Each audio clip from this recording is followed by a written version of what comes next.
I never imagined that the hardest pain of my life would come after surviving major hip surgery. At 72, I believed my 4 children would stand beside me when I needed them most. Before my operation, they promised they would take turns caring for me. Their words filled me with hope, and I entered the hospital believing I would never face recovery alone. The surgery was successful, but the promises disappeared the moment I woke up. Day after day, I waited beside the hospital window, hoping to see one familiar face walk through the door. Instead, I received excuses, missed calls, and short text messages saying everyone was too busy. A kind nurse named Grace became the only person who truly cared for me. She helped me walk again, brushed my hair, and stayed with me whenever the pain became unbearable.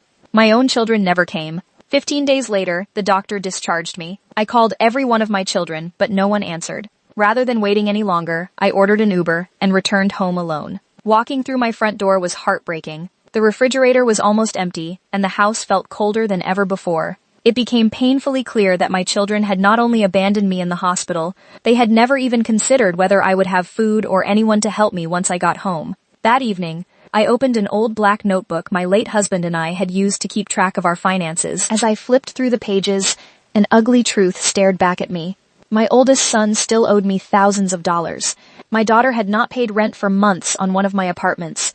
Another son depended on my expensive health insurance, and my youngest still received monthly financial support despite being 35 years old. I had spent years helping all of them, yet when I finally needed help myself, they disappeared. Instead of crying, I made a decision that changed everything. I called my late husband's lawyer and asked him to review my estate and rewrite my will. During our meeting, he revealed something even my children never knew. Decades earlier, my husband had purchased land that had recently become one of the most valuable commercial properties in the city. The old rental buildings everyone ignored were now worth more than $20 million.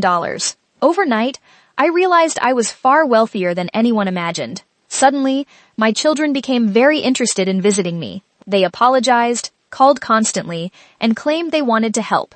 But it did not take long for their true intentions to appear. They suggested moving me into a retirement home and even discussed taking control of my finances because they believed I was no longer capable of managing my own affairs. I invited all 4 of them to dinner. They expected an emotional family reunion, but instead they found my lawyer waiting beside me. One by one, I calmly listed every unpaid debt, every favor, every broken promise, and every excuse they had given while I was lying alone in the hospital. Their faces changed from confidence to panic as they realized I knew everything. Then my lawyer revealed the truth about the property. The land they had ignored for years was worth more than $20 million. The room fell silent. The same children who had abandoned me suddenly begged for forgiveness and spoke about family, inheritance, and second chances. They believed the fortune belonged to all of us. I looked each of them in the eyes and finally understood something that had taken me 72 years to learn.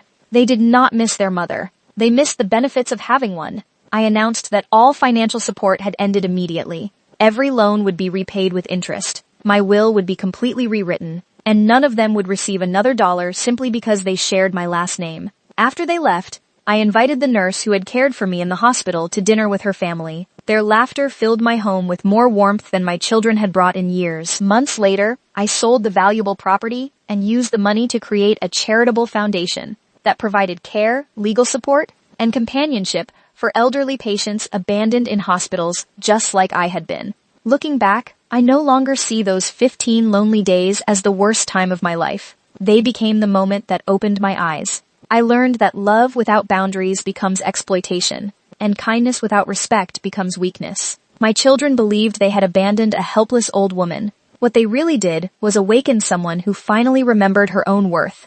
I did not lose my family. I found myself, and that turned out to be the greatest inheritance I could ever receive.